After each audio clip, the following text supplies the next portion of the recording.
hemos seguido haciendo las entrevistas con los refugiados ucranianos que hay aquí en Gijón. Los dos vídeos de arriba, el de Oksana Ustimenko y el de Natalia Zub, ya han sido publicados y serán publicados después el de Sofía Yakovenko, que es una chica muy joven, tiene 19 años, y de Pablo Caracat, que es payaso de profesión y que también habló con nosotros. Y tenemos otros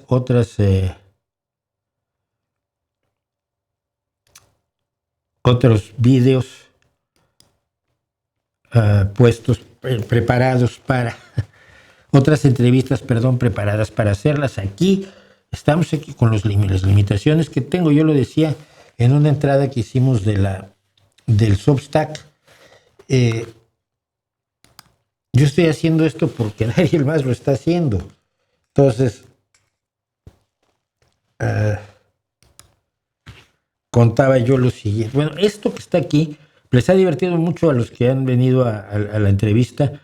Es un trozo del tanque del T-72 número 583, unidad militar 951460 del ejército ruso, que fue destruido durante la batalla de Kiev en marzo de 2022, y luego fue reciclado, como dice aquí. Es un tanque real, pero como dice aquí, hecho en Rusia, made in Russia, recycled in Ukraine, hecho en Rusia, reciclado en Ucrania. Me ha parecido divertido tenerlo ahora que vienen los refugiados ucranianos a hablar conmigo. Pero digo, decía yo,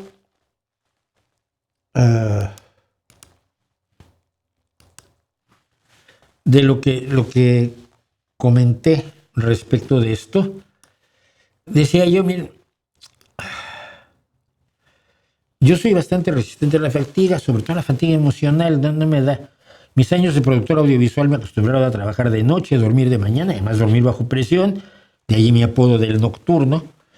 Sigo viviendo así, me duermo a las 3, me levanto a las 11, estoy prácticamente todos los días. He aprendido a trabajar bajo mucha presión en el periodismo, en la redacción, en la traducción, en la producción audiovisual, en la producción de radio y en mis propios vídeos, que hay que acabarlos cuando hay que acabarlos. Como tengo que tener listas las ilustraciones y todo al momento de empezar el streaming.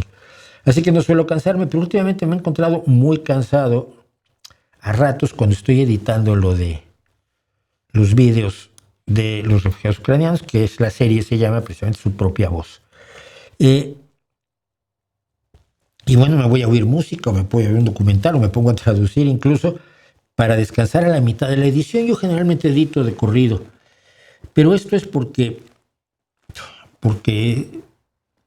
es duro, es especialmente pesado.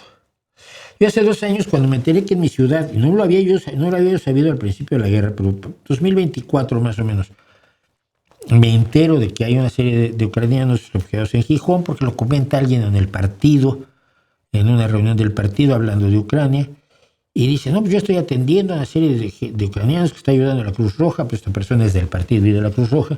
Le decía yo, oye, pues me interesaría, se me ocurre hacer esto, unas entrevistas con ellos.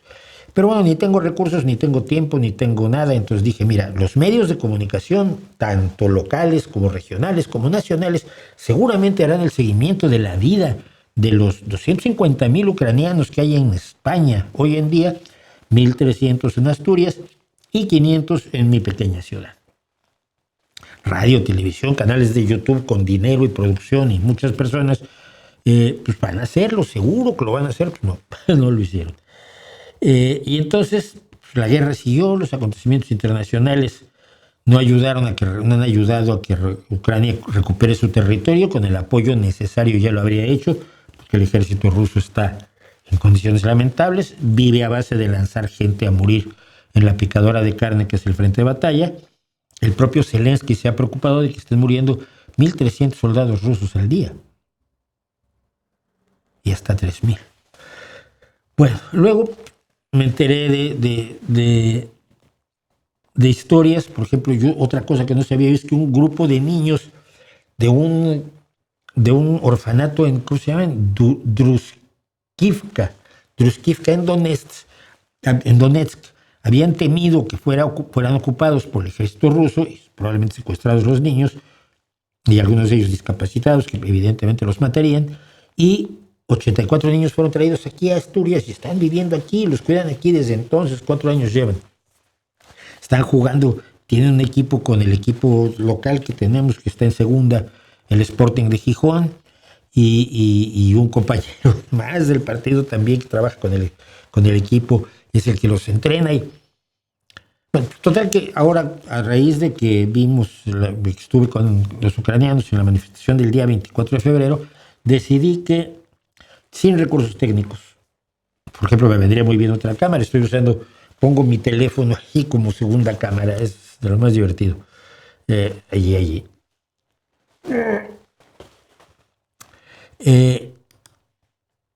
Y me decidí a hacerlo. El agotamiento al editar las entrevistas se debe al simple hecho de enfrentar a gente que lo ha perdido todo. Tenían una vida, un futuro, una rutina, proyectos, parques, casa, teatros, bailes, y todo se ha puesto de cabeza y todo ha sido destruido por el capricho del vecino que se volvió loco y empezó a bombardear. Y hay gente ahora, muchísima gente que no pensaba tener una carrera militar, que está luchando en el frente para evitar que su país sea ocupado por el enemigo, absorbido por el enemigo, y como lo dice constantemente la televisión rusa, los que quieran ser rusos serán bienvenidos como súbditos, los que no quieran ser, pues hay que matarlos, aunque haya que matar a 5 millones, grita alguno de los agentes de Putin en la televisión rusa. Así que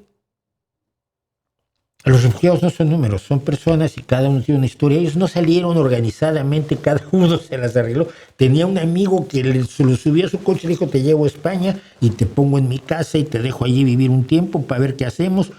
Y otro le dijo: pues que tengo una tía que a lo mejor que está viviendo en España, pues vamos para allá, a ver, llámala y dile que en 2 días de coche estamos allá. Gente así, nadie salió más, todos salieron por su propio pie. Y sin organizarse. Así que esos refugiados podríamos ser tú o yo mañana. Y así que lo que yo quiero es pedirles un apoyo económico. Ya sé que el poco que me puede dar mis espectadores ya me lo dan. No quiero pedir apoyo económico, pero sí pedir difusión. Que ustedes, por favor, difundan esto. Lleven la voz de esta gente a otros que conozcan a Natalia, Oksana, Sofía, Pablo, a los siguientes entrevistados allá, Lilia y demás, porque la voz de esta gente importa y es mucho más importante y mucho más reveladora, creo yo, que todo el rollo ideológico al que puedan ustedes estar siendo sometidos.